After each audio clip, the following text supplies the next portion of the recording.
नमस्कार। श्रेष्ठ भारत और श्रेष्ठ महाराष्ट्र के इस जीरो माइल शो में हम यहाँ आए हैं। इस गांव का नाम है गोविल और यहाँ के श्री अजीत यशवंतराव बहुत ही लोकप्रिय है यहाँ के। तो हम उनसे बात करेंगे यहाँ से। श्री अजीत यशवंतराव जी, आपका स्वागत है। नमस्ते, धन्यवाद। आप हमारे यहाँ आए, मैं आपका स्वागत करता हूँ। श्रेष्ठ भारत की टीम और आपके सभी दर्शकों का भी मैं स्वागत करता हूँ।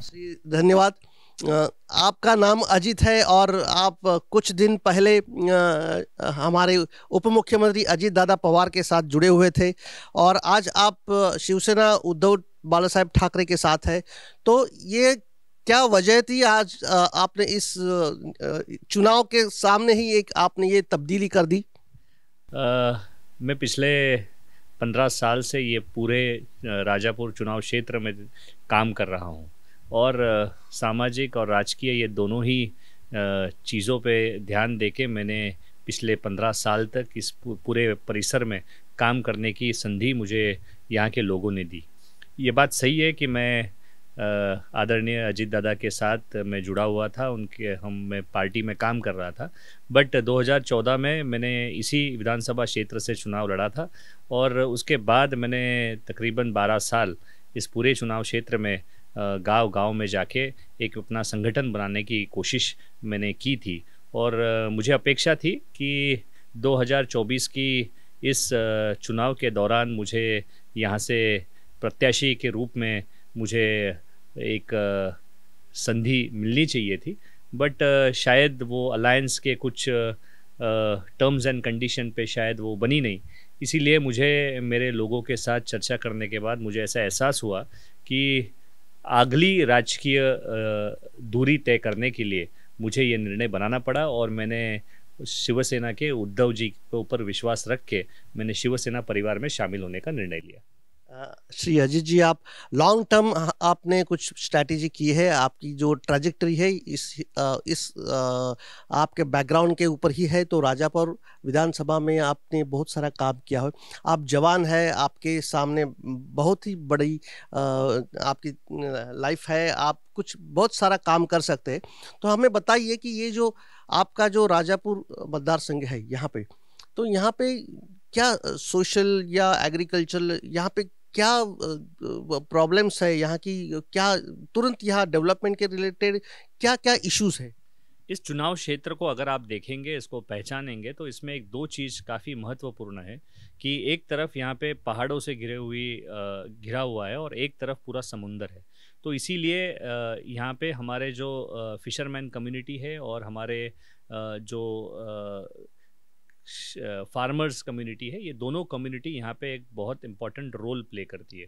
और मुझे लगता है कि इस चुनाव क्षेत्र में मेरे जो युवक दोस्त हैं उनके लिए जॉब्स की अपॉर्चुनिटी यहाँ पे क्रिएट करनी काफ़ी ज़रूरी है। पिछले दौर में मुझे लगता है कि इस पूरे परिसर में जिस हिसाब से खेती मतलब कृषि क्षेत्र की तरफ जिस पद्धति से इनकी यहाँ के युवकों का ध्यान आकर्षित हो रहा है, तो मुझे ऐसे लगता है कि उसी माध्यम से आने वाली युवा पीढ़ी इसी जगह पे रह के कुछ ना कुछ कृषि क्षेत्र में आगे करने की कोशिश करेगी।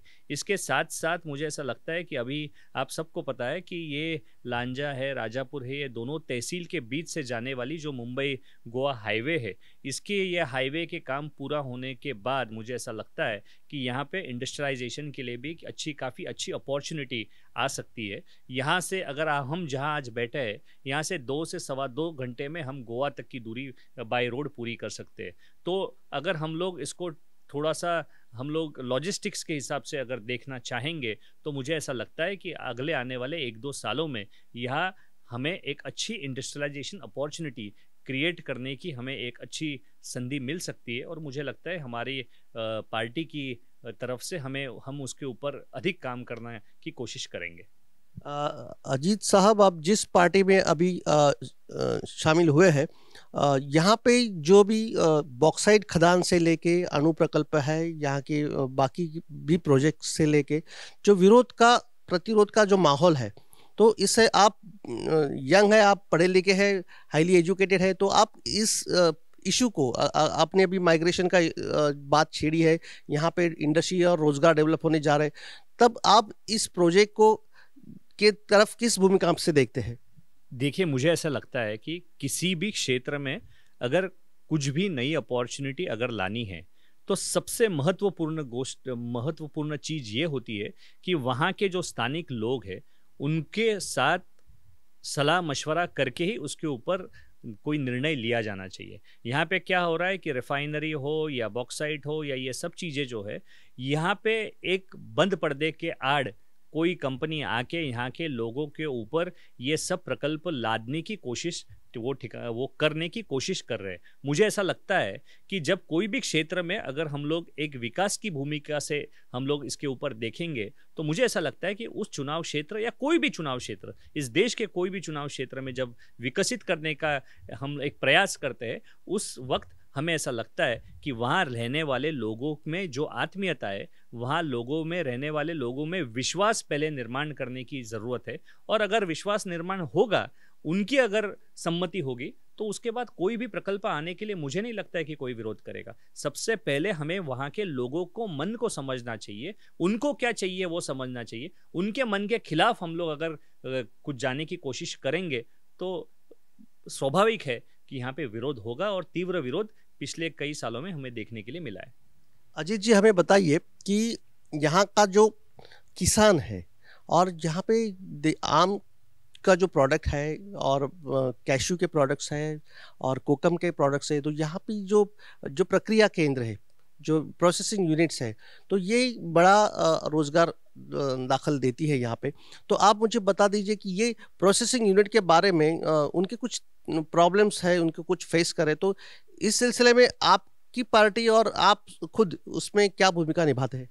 देखिए, यहाँ का ये बात सही है कि यहाँ पे आम की खेती हो या कैशू की खेती हो, ये सब खेती या इसके अलावा भी और भी कोई नई नई चीज़ें यहाँ के युवक यहाँ पे एक्सप्लोर करने की कोशिश आज कर रहे हैं। और मुझे ऐसा लगता है कि ये सब फूड प्रोसेसिंग जो आजकल एक बड़ी इंडस्ट्री हमें देखने के लिए मिल रही है, मुझे ऐसा लगता है कि हम लोग भी कोशिश कर रहे हैं कि अच्छे युवकों का संगठन करके उन्हें इसी तरफ खींच के उन्हें यहीं पे कुछ अच्छी अपॉर्चुनिटी ये प्रकल्प खड़ा करने के लिए मदद कर सकते हैं।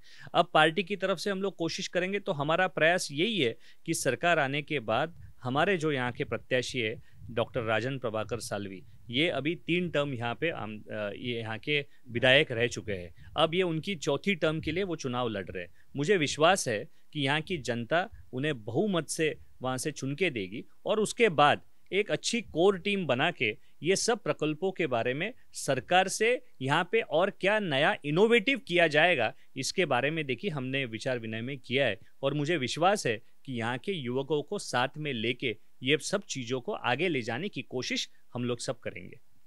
यहाँ का जो युवक है थोड़ा ज़्यादा भावनिक है। यहाँ जो कोकण का जो पूरा युवक है भावनिक है, और आज पिछले 2 साल में जैसे आपने भी बदलाव देखा है।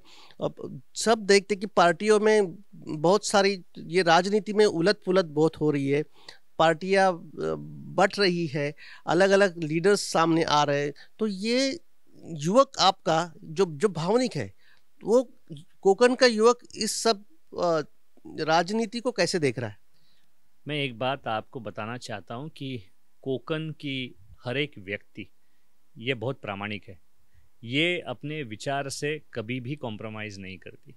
इसीलिए मुझे विश्वास है कि कोकण का युवक इस वक्त जो भी डिसीजन लेगा, जो भी निर्णय लेगा, वो बाला साहब ठाकरे के विचारों से प्रेरित होकर लेने वाला है। आपने देखा होगा कि पिछले 3-4 दशक से यहाँ कोकण में बाला साहब ठाकरे जी की एक छवि हर एक युवक के मन में बसी हुई है, और उसे ही आगे ले जाने की कोशिश आज के युवक कर रहे हैं। मुझे ऐसा लगता है कि यहाँ के युवक ये काफ़ी समझदार है, और एक बार यहाँ के युवकों ने एक चीज़ के ऊपर विश्वास रख लिया, फिर उनको मन बदलना काफ़ी मतलब डिफ़िकल्ट हो जाता है, काफ़ी कठिन हो जाता है। और मुझे विश्वास है यहाँ के युवकों ने इस वक्त मन बना लिया है, और उनका रुख शिवसेना उद्धव बालासाहेब ठाकरे की मशाल, इस निशानी को जीत के लाना, यही उनके मन में विश्वास है। हमारे युवा प्रतिनिधि जो है श्री अजित यशवंतराव जी, उन्होंने सब कोकण के युवकों की ओर से ये मैसेज दे दिया है कि यहाँ का युवा प्रामाणिक है, यहाँ का युवा भावनिक है और यहाँ का युवक जो भी प्रगति है, प्रगति के तरफ, जैसे अजित यशवंतराव जी ने कहा तो उनका सरनेम यशवंतराव है, तो ये जो भी आगे चल के जो भी यशवंत होने के लिए जो यहाँ पे होड़ लगी हुई है, उसमें सभी युवक शामिल हो गए, ये हमें विश्वास है।